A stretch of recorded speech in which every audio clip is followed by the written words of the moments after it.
Assalamualaikum warahmatullahi wabarakatuh. Waalaikumsalam warahmatullahi wabarakatuh. Selamat siang Pak. Perkenalkan, nama saya Ali Darukmana, mahasiswa dari Universitas Muhammadiyah Purwokerto, Fakultas Ilmu Kesehatan, Prodi Keperawatan S1 semester 4. Baik, jadi di sini saya akan melakukan penyuluhan tentang ulkus diabetik. Apakah Bapak sendiri sudah mengenal apa itu ulkus diabetik? Baik, jadi di sini saya akan sedikit sharing-sharing menginformasikan tentang ulkus diabetik. Dan juga penyuluhan ini membutuhkan waktu kurang lebih sekitar 10 menit. Apakah bisa ya Pak? Bisa. Terima kasih. Baik, sebelum saya menjelaskan apa itu ulkus diabetik, saya akan membagikan slide-slide terlebih dahulu Pak. Ini adalah ada beberapa definisi, gambar, faktor penyebab, dan juga lain-lain. Silakan dilihat ya Pak. Oke. Di situ di atas terdapat gambar dari kaki pasien penderita ulkus diabetik. Bisa dilihat ya Pak? Oke. Ya. Jadi saya akan menjelaskannya. Mohon Bapak semua untuk memperhatikan ya Pak. Baik, yang pertama, pengertian ulkus diabetik itu termasuk dalam penyakit pada sistem integumen. Nah, penyakit ini merupakan salah satu komplikasi yang umum bagi pasien dengan diabetes mellitus.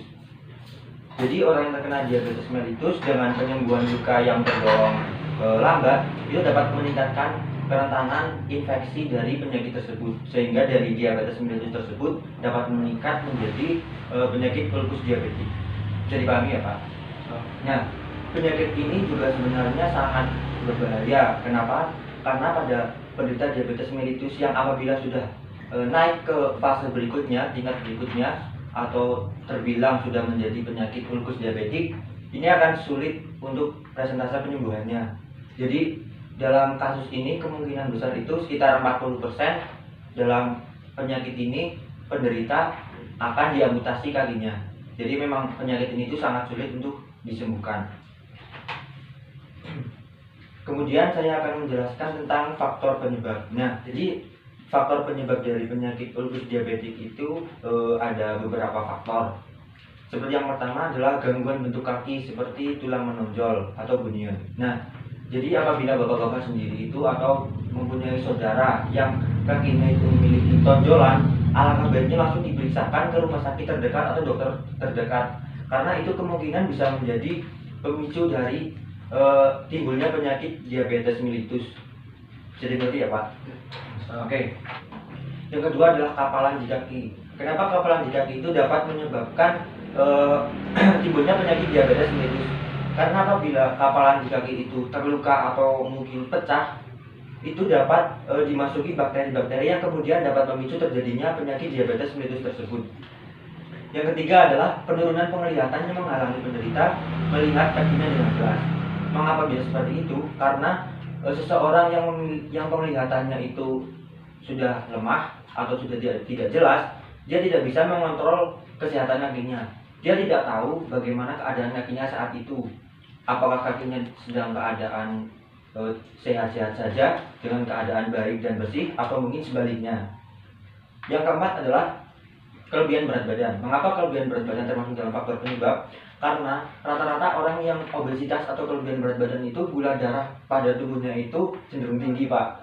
Nah, gula darah yang tinggi itu juga salah satu pemicu utama dari terjadinya penyakit diabetes mellitus tersebut. Yang kelima adalah merokok atau meminum minuman alkohol. Jadi kita semua di sini tahulah kalau merokok dan minum alkohol itu sangat tidak baik untuk kesehatan kita semua. Jadi alangkah baiknya untuk bapak-bapak dan saya sendiri, kita semua terutama alangkah baiknya untuk menghindari merokok dan minum minuman alkohol. Bisa dimengerti ya Pak? Baik. Oke, bisa dilihat di pojok bawah. Di situ kemudian saya akan menjelaskan tentang tanda dan gejala dari ulkus diabetik. Nah, sebelumnya nih Pak, ulkus diabetik itu merupakan tingkatan lanjut dari suatu penyakit yang bernama diabetes mellitus. Apabila orang yang sudah terkena diabetes mellitus tidak ujung sembuh, maka akan terjadi ke fase penyakit berikutnya, yaitu yang bernama ulkus diabetik.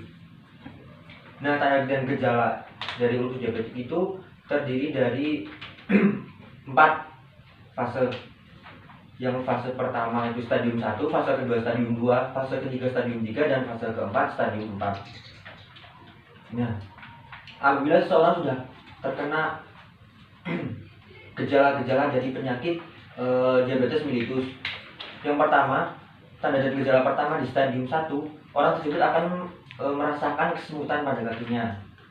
Pada stadium 2 terjadi claudicatio intermittent. Nah, di sini maksudnya apa? Di sini pada stadium 2 kaki sudah terasa seperti nyeri dan juga terkadang kesemutan.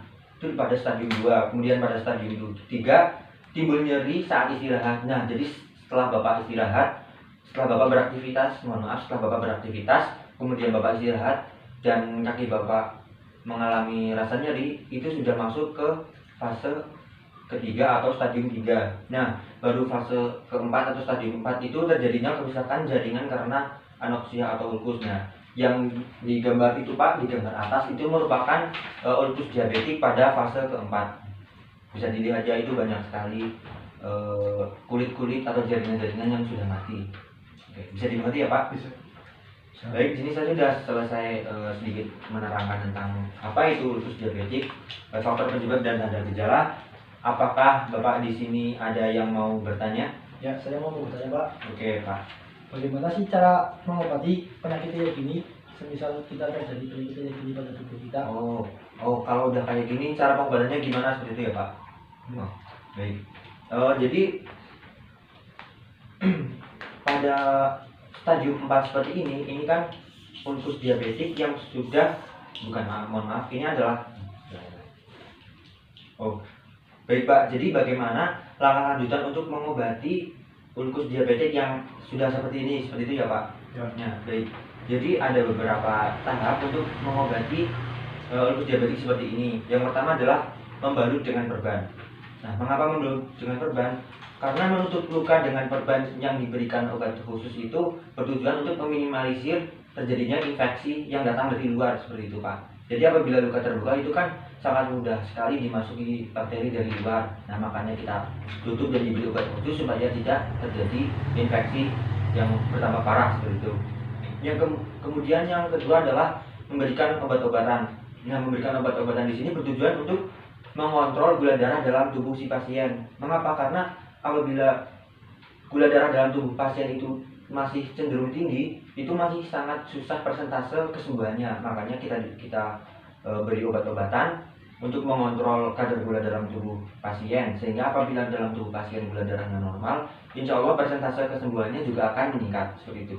Nah, yang ketiga adalah menghilangkan kulit dan jaringan mati. Nah, jadi di sini mungkin dokter atau perawat bisa melakukan tindakan debridement ya Pak. Jadi tindakan debridement di sini adalah tindakan mengangkat jaringan kulit yang mati. Nah, kan di sini di gambar dapat dilihat ya Pak, itu terbanyak luka-luka seperti busuk atau kulit yang sudah mengering. Nah, itu merupakan jaringan yang sudah mati. Nah, mengapa harus dilakukan debridement? Karena kulit dan jaringan yang mati di dalam tubuh manusia itu harus segera diambil atau dibuang. Jika tidak, itu bisa membusuk karena sudah tidak bisa melaksanakan fungsinya kembali dengan baik. Ya, seperti itu Pak. Gimana Pak? Bisa dipahami? Oke, apakah ada pertanyaan lagi mungkin? Tidak. Oh, baik Pak. Jadi sebelumnya sini saya mempunyai kuesioner.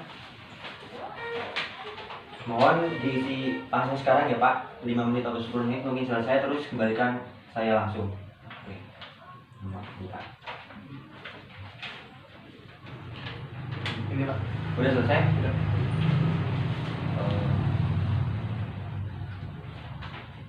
Baik, terima kasih Pak. Mungkin itu saja yang bisa saya sampaikan. Semoga ilmu yang saya sampaikan bisa bermanfaat untuk kita semua. Amin. Saya mohon undur diri terlebih dahulu Pak. Mohon maaf bila banyak kesalahan. Saya pamit. Assalamualaikum warahmatullahi wabarakatuh. Waalaikumsalam warahmatullahi wabarakatuh.